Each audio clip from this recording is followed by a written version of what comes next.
I think one of the powerful things about music is that it really does have a communal aspect to it. It's like this amazing experience of people believing in the same thing. I think the universe is on my side.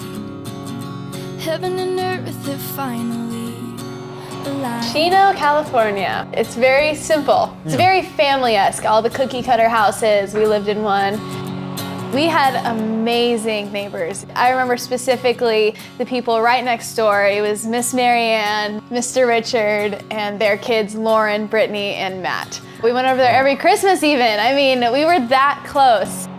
The community and the family aspect, how it's so family focused there, really is just ingrained in our heads. Being friendly to everybody, even if you don't know them.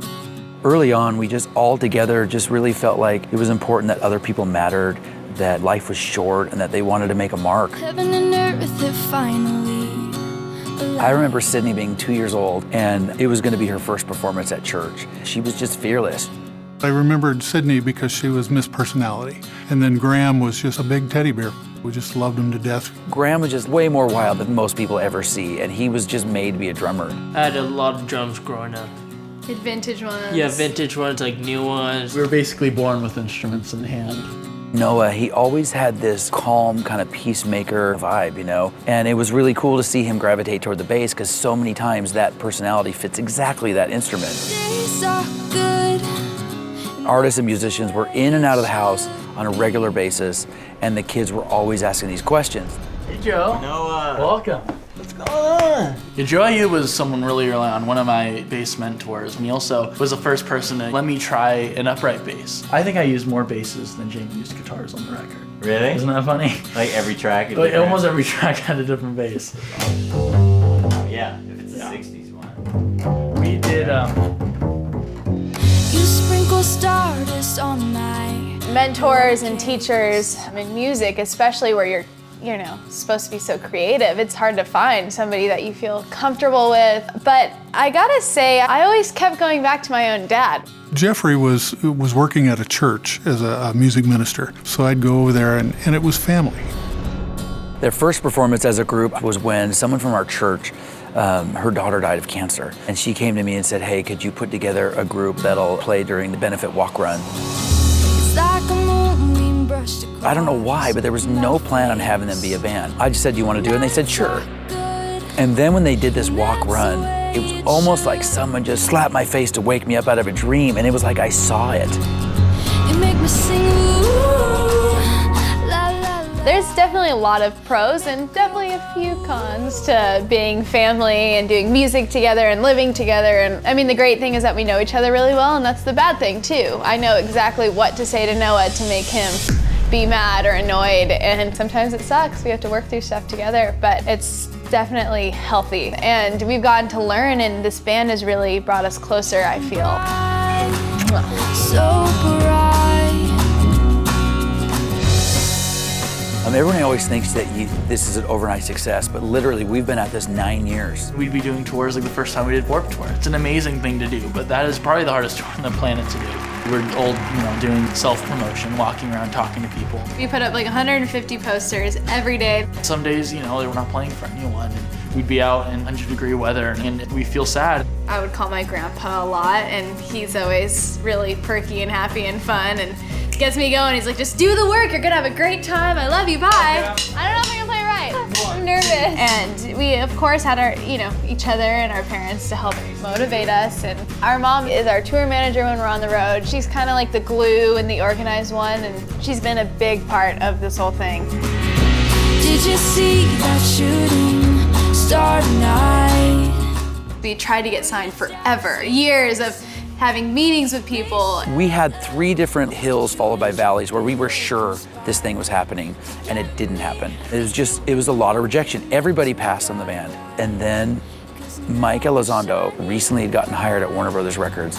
I first got to know Jeffrey David while I was still a college student. We go way, way back. I reached out to Mike, and I told Mike, of all the things I'm doing, the thing I'm the most excited about, I was developing this band. Jeffrey basically, in the first email, didn't really specify that these were his kids. and I was immediately blown away. Really felt like they had something special, and then called me on Tuesday morning and said, pull them out of school. The building's freaking out. We're gonna sign the band. You and Jupiter conspire.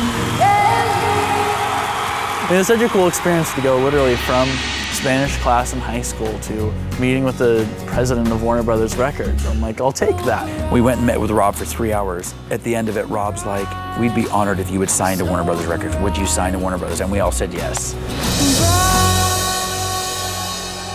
Really, from that day, our lives haven't been the same.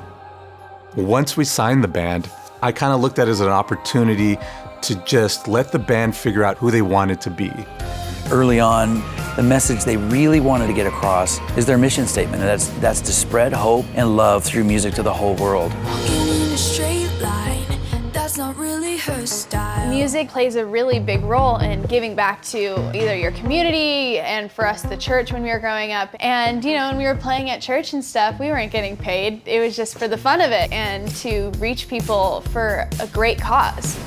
We are here at Carlsbad High School for the Celebrate My Drive contest. Celebrate My Drive is with State Farm, and we got to team up with them and talk about not texting and driving, and hashtag drive 2 and 2. 2 eyes on the road, 2 hands on the wheel.